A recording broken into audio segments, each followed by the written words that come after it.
Assalamualaikum warahmatullahi wabarakatuh. Bersama saya Ibu Yusrika Warnida Hanum, mengajar bidang studi kimia di SMA Islam An-Nizam Medan.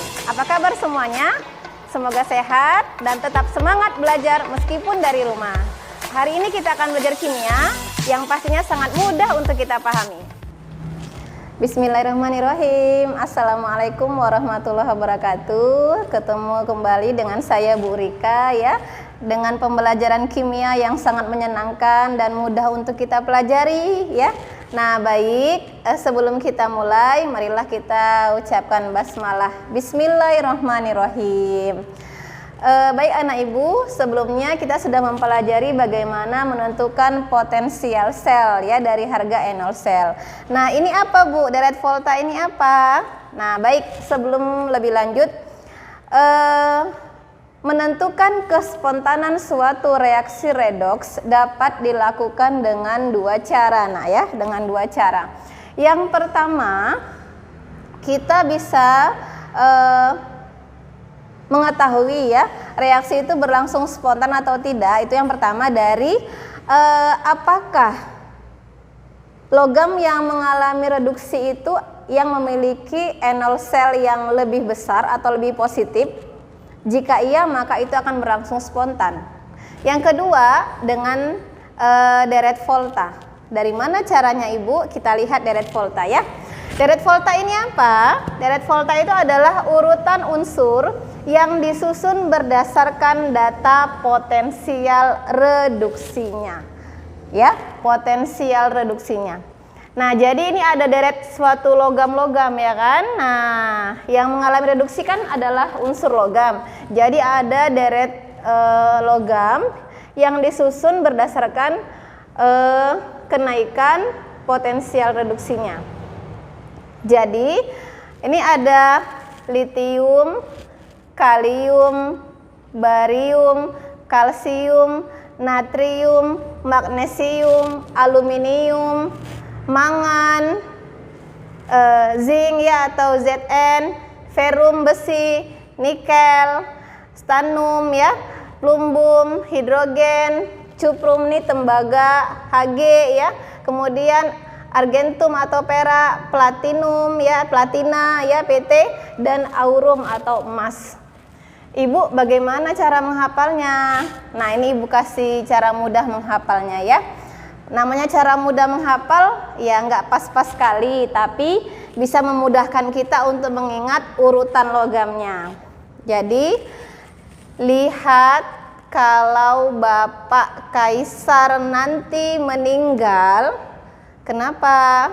Alamat mana zaman feodal nikel sampai ya pemboman Hiroshima cukup harga angkat peti emas. Nah itu cara mudah kita menghafalnya ya. Jadi pada urutan ini anak ibu ya, semakin ke kiri suatu logam itu, semakin ke kiri, maka besarnya potensial reduksi akan semakin kecil. Akan semakin kecil ya. Potensial reduksi semakin kecil. Artinya logam ini mudah mengalami oksidasi. Nah, mudah mengalami oksidasi. Atau dengan kata lain, kalau semakin ke kiri potensial reduksi semakin kecil, maka sifat pereduksi atau reduktor akan semakin kuat.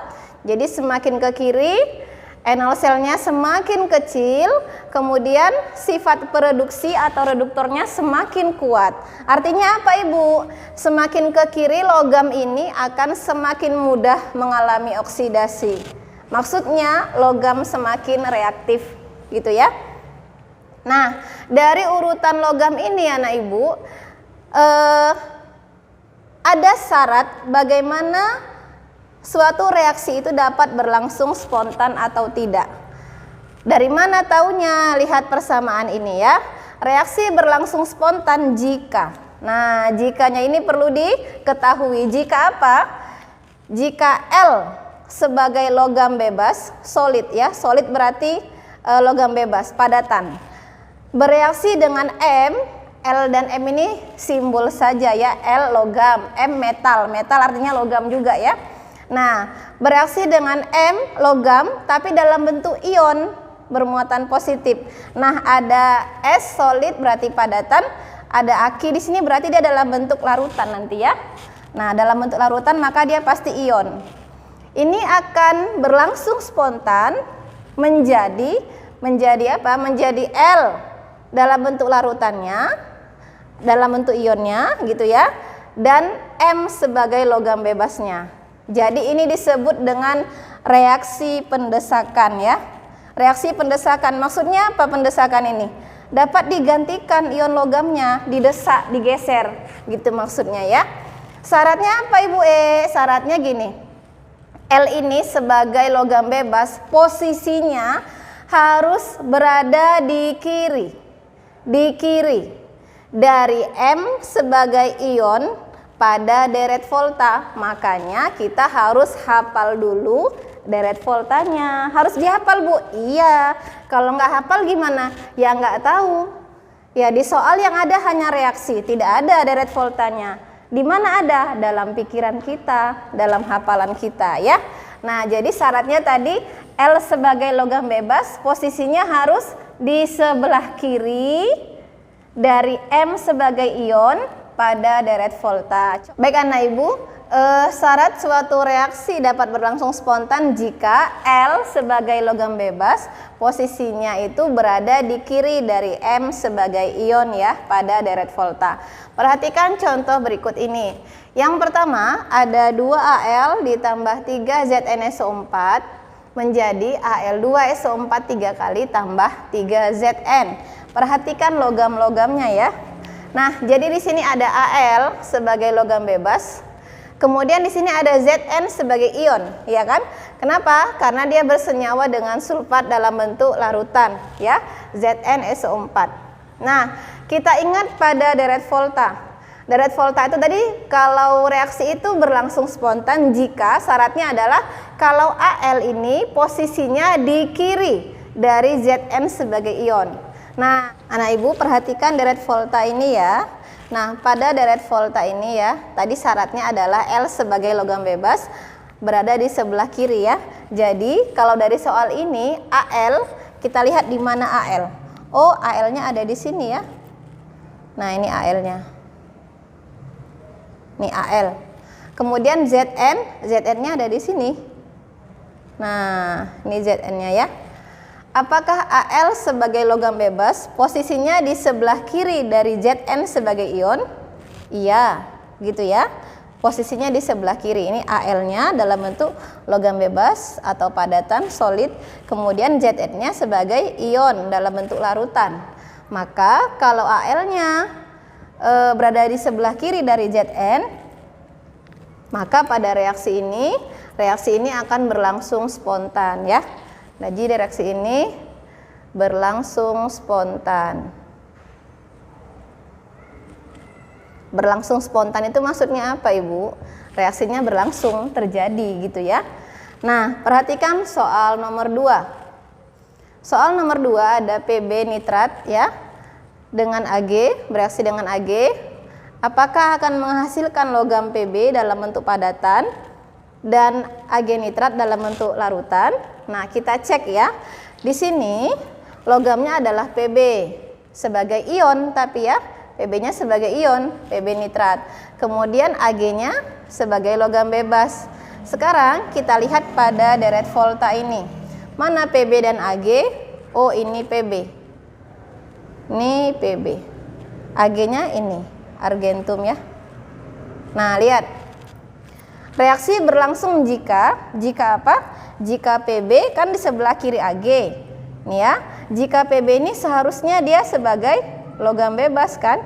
Sementara Ag-nya sebagai ion dalam larutan. Kenyataannya pada soal kita itu terbalik ya. Nah, Ag-nya yang logam bebas. Ag-nya logam bebas, sementara Pb-nya dalam bentuk ion di situ ya. Ini dalam bentuk ion, dalam bentuk larutan. Sehingga reaksi ini tidak berlangsung spontan. Tidak berlangsung spontan. Nah, demikian anak ibu ya, cara menentukan kespontanan suatu reaksi redoks dengan cara melihat urutan unsur logam dalam deret volta. Jadi, supaya kita bisa menentukan reaksi itu berlangsung spontan atau tidak, syaratnya anak ibu harus yang pertama menghafal deret voltanya, yang kedua adalah mengikuti aturannya. Aturannya apa? L sebagai logam bebas posisinya harus di sebelah kiri ya dari M sebagai ionnya. Jadi disebut reaksi pendesakan. Kenapa? Lihat nomor 1, karena pada reaksi ini ya Al tambah ZnSO4.